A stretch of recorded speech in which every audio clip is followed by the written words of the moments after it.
Assalamualaikum warahmatullahi wabarakatuh.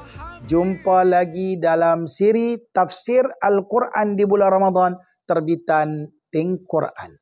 Tuan-tuan yang dirahmati Allah, kita telah sampai pada ayat yang kelima, di mana Allah daripada suratul Fatihah, di mana Allah Subhanahu wa taala berfirman, A'udzu billahi minasyaitonir rajim.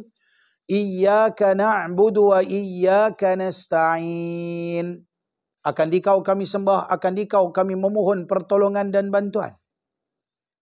Di dalam ayat ni ada beberapa konsep yang ingin saya sebutkan. Pertama, konsep ubudiyah. Pengabdian diri kita kepada Allah. Ketika kita membaca Iyyaka na'budu, akan dikau kami sembah, akan dikau kami beribadah. Ibadah kami ini dan ataupun diri kami ini kami persembahkan pengabdian diri kami kepadamu ya Allah. Kita membuat satu pengakuan kepada Allah bahawa kita adalah hamba Allah.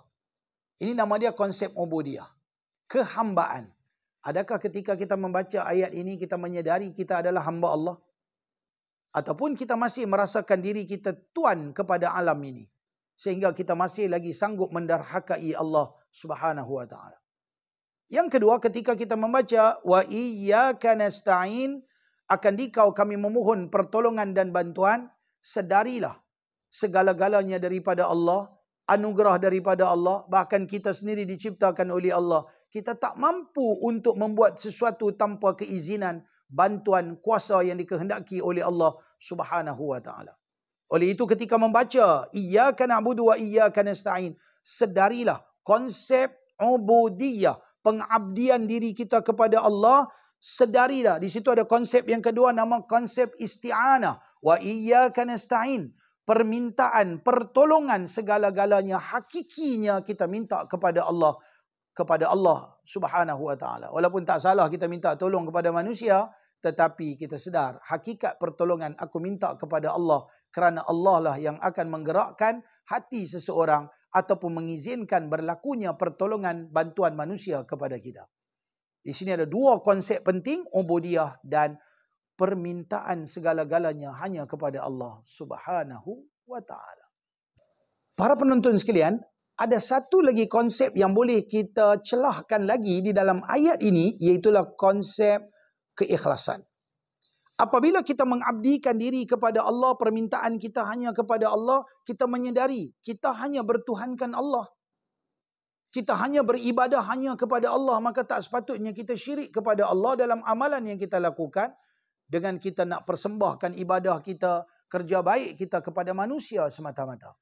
Sedarilah bahawa kita sentiasa dilihat oleh Allah, percakapan kita didengari oleh Allah, hati dan lintasan apa-apa saja dalam pemikiran dan hati kita diketahui oleh Allah.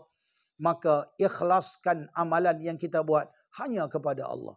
Sebab itu kata ulama, asal-asalnya kalau orang belajar bahasa Arab, na'budu iyyaka, kami menyembah akan dikau, kami meminta pertolongan akan dikau, nasta'inu iyyaka. Tetapi apabila diletakkan maf'ulun bih di depan, iyyaka na'budu, dia memberikan pengertian hasar.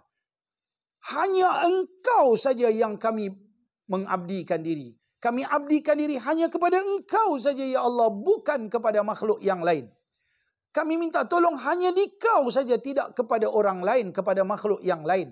Maka di sini ada konsep keikhlasan ketika kita membaca Iyyaka na'budu wa iyyaka nasta'in. Sedarilah kita hanya mengabdikan diri kepada Allah. Permintaan kita hanya kepada Allah, bukan kepada makhluk. Jumpa lagi. Assalamualaikum warahmatullahi wabarakatuh.